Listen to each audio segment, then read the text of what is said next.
write songs and have never really given much thought to how they are structured or arranged, then you're probably robbing yourself of the chance to do your best work. If you do give it a lot of thought, well then good on you, and I hope you'll share your thoughts in the comments below about how you like to arrange your own music. Today though, we're going to talk about how to take fairly simple and common arrangements and keep them from being boring with one simple concept. And welcome to...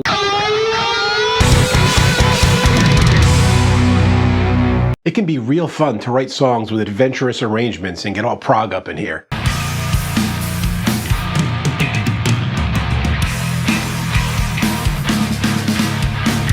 But let's face it, not every song you have is that kind of complicated story. Sometimes a simple 3.5-minute track that has your basic verse, pre-chorus, chorus, repeat all that, throw a bridge in there, just your basic layout is all you really need. But how do you keep those simple arrangements from becoming boring, almost cut and paste jobs though? The answer is a trick that once you know it, you will hear it in so many songs that you won't be able to believe you didn't notice it before. I like to call this trick same part, different treatment. To demonstrate this technique, we're going to switch to my studio desk and look at a couple of my own releases.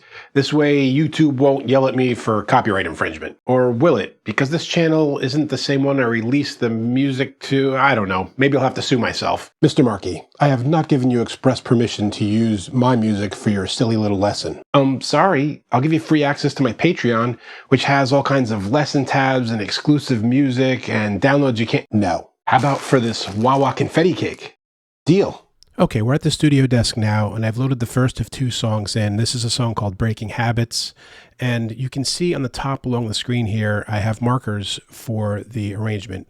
You have this intro part, and then the song essentially repeats twice. Verse, pre-chorus, chorus. There's that little break in there for the keyboard. Verse, pre-chorus, chorus again. There's a bridge and a solo, and then this elongated chorus where it's double as long with another piece in front of it, which is what we're going to focus on. Now I'm just going to show you from the verse through the chorus here so you can hear what the arrangement sounds like, the core of it.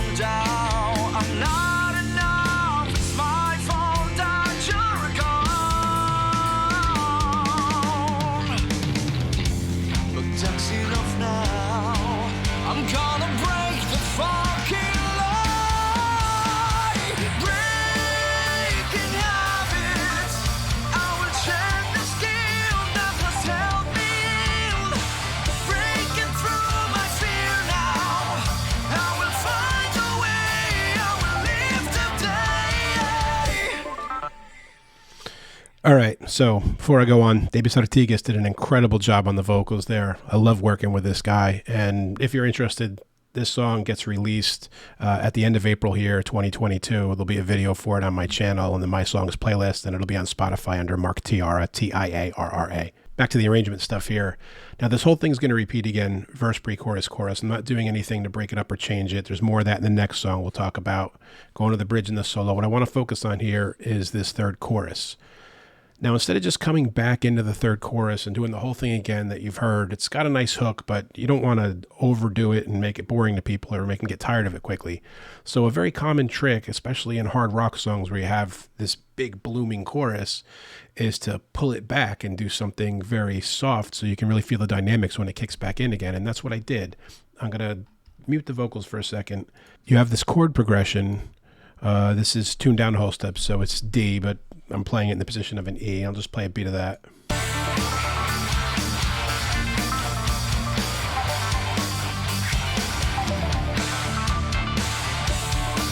So that's the basic chord progression, and we're going to do it here in front of the chorus, but kind of clean so he can sing softly in front of it.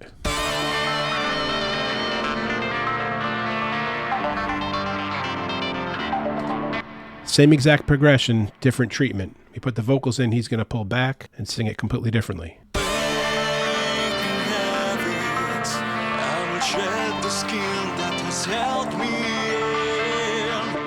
When it hits, it's going to hit.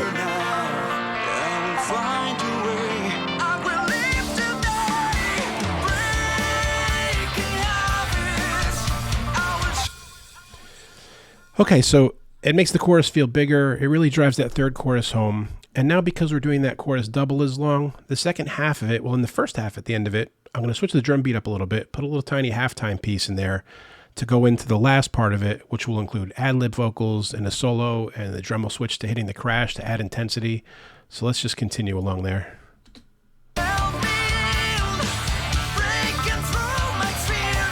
Halftime. Now the crash.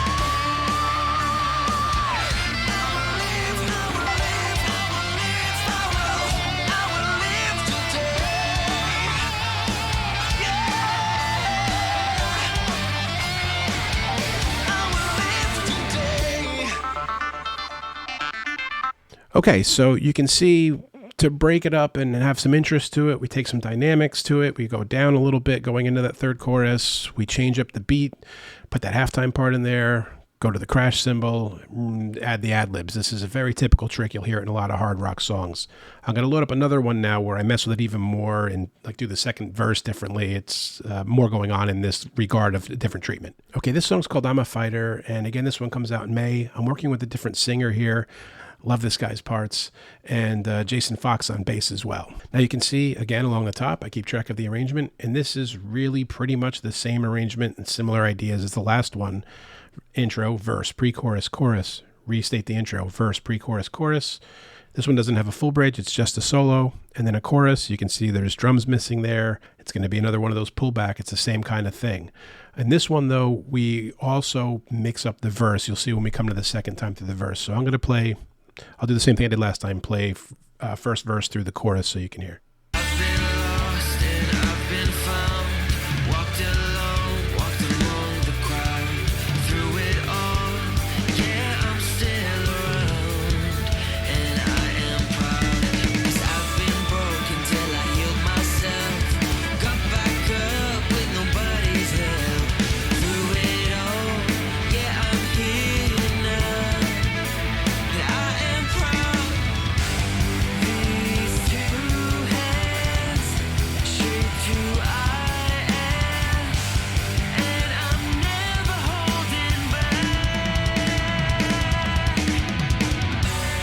I'm a fighter, I'm a survivor. This is my empire, 'cause I'm a fighter, I'm a fighter, I'm a survivor.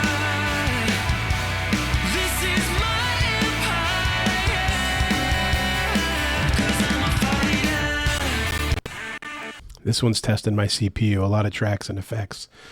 Let's see if we can get through it. Now, we go to the second verse here. I'm going to mute the vocals out. And we take this and take the beat out and switch to something that's got more of a jazz beat to it and has a different treatment. Doesn't have the pumping bass, no bass guitar at all. And then we kick in. Just to break it up and add interest. Same part, same progression, different treatment. So we do that with vocals, which hopefully doesn't break the whole system here. I've been scared and I've fought my fears. I've fallen in love and I've shed tears. Through it all, I didn't disappear. And I am proud, 'cause I've seen right by. Right, and now we go to the third chorus, and we're going to do basically the same thing again. Pull it back, add dynamics. Now this is just one way to do this. You can do all kinds of things to add interest to parts. You could play a riff in place of a rhythm guitar. You could get more aggressive instead of less aggressive. But it's this particular two songs, these are the very kind of tried and true hard rock techniques that I'm using here. So if we play the chorus without the vocals here, just the first part of it.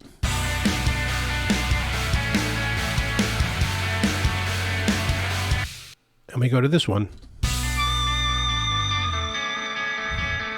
Just a clean guitar mimicking what the heavy guitars were doing before.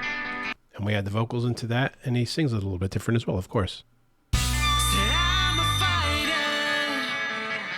I'm a survivor.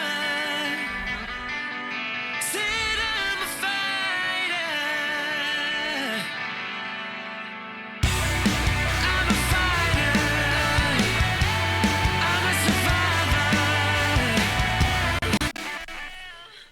And of course, he adds the ad-lib vocals in there as well to break things up. So I hope that you get something from this as far as ideas. These are very similar ideas I used twice, but you can either use something like this and stick to that tried and true rock thing, or find other ideas of your own. But the real core concept here is just to take the same part and give it a different treatment so it's less boring when you repeat them as many times in a simple arrangement like this. So there's a couple simple examples of this trick from my own music. There's so many of them out there that I hope you notice it when it comes up now, and you can incorporate this into your own writing when it's useful. As always, if you have any questions or comments or anything else you'd like to see me cover, leave it below. I get back to everyone as soon as I can. And until next time, guys, keep making great music. Hey friends, don't forget to subscribe and turn on notifications. It makes the whole world better.